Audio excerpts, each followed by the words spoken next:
Lindsay Clancy's attorney, I think, is going to lay blame at Patrick's feet. He's bringing up the nightstand, bringing up the laptop, he's bringing up the Apple Watch, the phone call, he's bringing up the pharmacy. He's doing the full breakdown of Patrick's whereabouts the night of the unaliving. If his defense was purely what he's saying it is, which is that the defendant was experiencing psychosis, there would be no reason to bring up the emails that Patrick was sending from his Surface laptop. However, if he brings it up and blames Patrick right away at trial, prosecution has an opportunity to rebut, has an opportunity to present rebuttal witnesses, has an opportunity to defend their theory of the case, which is that Lindsay did it. This is unorthodox, but this is what I think the attorney is doing. He's sowing little seeds of doubt. He is going to let the prosecution rest. Remember, at criminal trial, prosecution rests first. Defense gets the last word. They give their closing argument second. So double jeopardy is already attached. Prosecution rests. They are not allowed to introduce new evidence, to call new witnesses, to do anything to rebut what the defense says in their closing argument. And that's by design, right?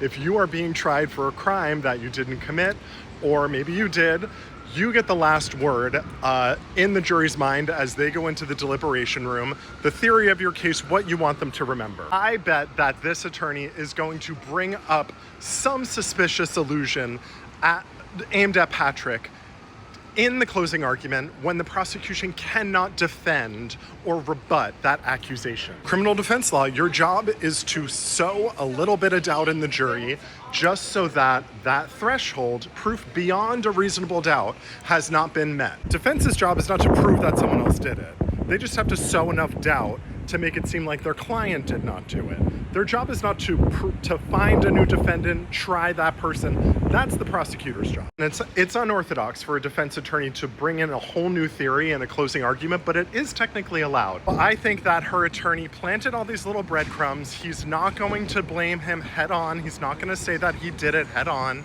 until the closing argument, when prosecution can't do anything about it. There's a very famous lawsuit where the defendant had a very common name, like John Smith or something like that, and the criminal defense attorney went through the entire trial, didn't object, presented their whole theory for the case, and then in their closing argument, after the prosecution rested, and after double jeopardy, you know, it's already attached once the jury's seated, the defense attorney, in their closing argument, said, the prosecution never proved that this is the specific John Smith that everyone's been looking for that committed these crimes. The defendant ended up winning in that case because it was enough doubt, oh, maybe we just don't have the right John Smith. And of course the prosecution's objecting, they're freaking out, but they never actually proved that this John Smith is the John Smith that everyone's been looking for, that the police have been looking for, that committed all these crimes. Double jeopardy's already attached. The prosecutor can't appeal that.